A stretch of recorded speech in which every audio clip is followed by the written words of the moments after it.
Today's lesson, we'll be talking about section 5.2, trigonometric functions of real numbers. So here, this is all stuff that was kind of a refresher, but now we're using radians instead of degrees. So as you can notice, the trig functions are adapted to being part of the unit circle, plus they have the angle t instead of the angle theta, which represents radians. So you can just copy those down, and you probably already have these trig functions. A reminder for in the first through fourth quadrants where your stuff is positive and where it's negative. So in the first it's all positive, second sine and cosecant are positive, third tangent and cotangent are positive, and the fourth cosine and secant are positive. So moving forward, if I want to be able to find all trig functions when given t value of pi over 3, so then when sine is pi over 3, that means that that's the same thing as 60 degrees on our unit circle. So if you think about pi over 3 and its terminal point, that would be the same thing as 1/2 comma square root of 3 over 2. And just like it stated, pi over 3, or sine of pi over 3, or any value, is the y value, so sine should be square root of 3 over 2. Cosine will be just the x value of the angle, so that'll be 1/2. Tangent is going to be your y value divided by your x value. So here I would have to multiply by the reciprocal. So crossing those out gives me the value of square root of 3. Cotangent of pi over 3 is just the flip of that. So you take the x divided by the y, multiply by the reciprocal. That gives me 1 over root 3, rationalize, gives me root 3 over 3. Okay? Same with sine, cosecant. Cosecant's the flip of sine. So that means I have 1 over square root of 3 over 2. So multiplying by the reciprocal gives me 2 over root 3. And rationalizing gives me root 2 root 3 over 3. And then secant of pi over 3 is the reciprocal of cosine. So flip that and multiply gives me 2. So then those would all be my trig ratios for the t value of pi over 3.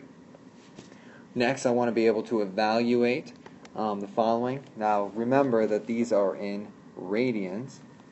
So make sure your calculator is switched to radians in your mode. If I plug in sine of 2.2, because it is not an angle measurement that I know on the unit circle, I will have to use my calculator. So I punch that in, and that gives me a ratio for my y of 0.81. Now, sometimes you're given the secant, cosecant, or cotangent. Remember that that's where we use our reciprocal functions. So this is the same thing as cosine of 0.98. Okay? So then here I'll need to take 1 divided by cosine of 0.98, and that gives me a value of 1.795. So let's say that's 1.80. Okay? Remember that secant, cosecant, tangent, cotangent can be or give you values for that are greater than 1 and negative, or less than -1.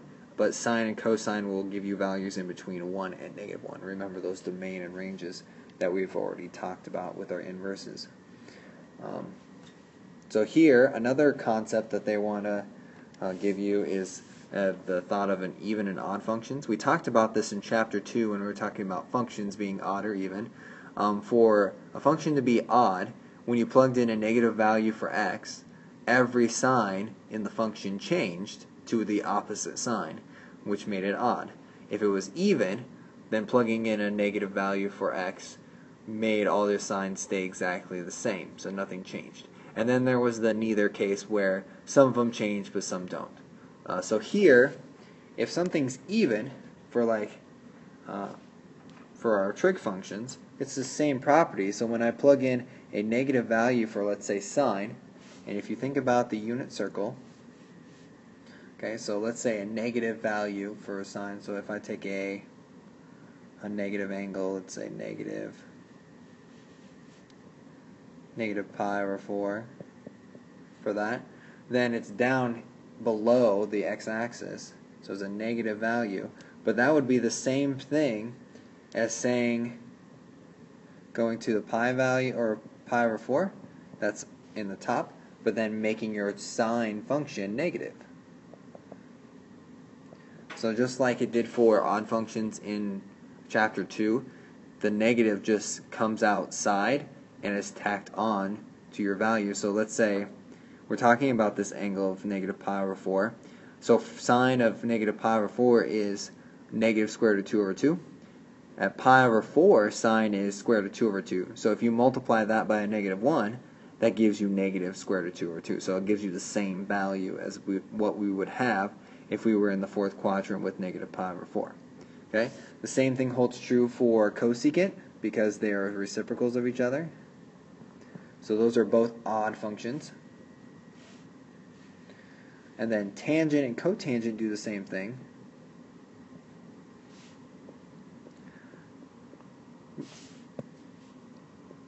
Now, if I was talking about cosine, and let's say I have this, let's say 3 pi over 4, okay? Now, cosine's negative over there for a value, so then if I go the opposite way, then saying negative cosine of, or sorry, my bad. Let's continue to use the negative pi over 4, because that's not helping my thought process there. So let's go back to negative pi over 4. The terminal point for x, or the cosine, is square root of 2 over 2. So then if I go back up to pi over 4, then that value also has square root of 2 over 2. So for cosine, having a negative value is exactly the same as having the positive of that value. And then secant is the same thing as cosine. So just to clarify, sine, tangent, cosecant, and cotangent are all odd functions. Then cosine and secant are even functions. Okay? So if we apply this, and I want to evaluate using odd and even properties, or function properties, let's say I have sine of negative pi over 6. Okay? Now I may not necessarily know what the value for negative pi over 6, but here this is why you use the odd and even functions, because we know the values in between 0 and 2 pi more readily, because those are the ones we've been memorizing for the last chapter or so. So here, if I use my identity, so negative sine of pi over 6, so now I can figure out what sine of pi over 6 is, which is 30 degrees, so that's 1/2.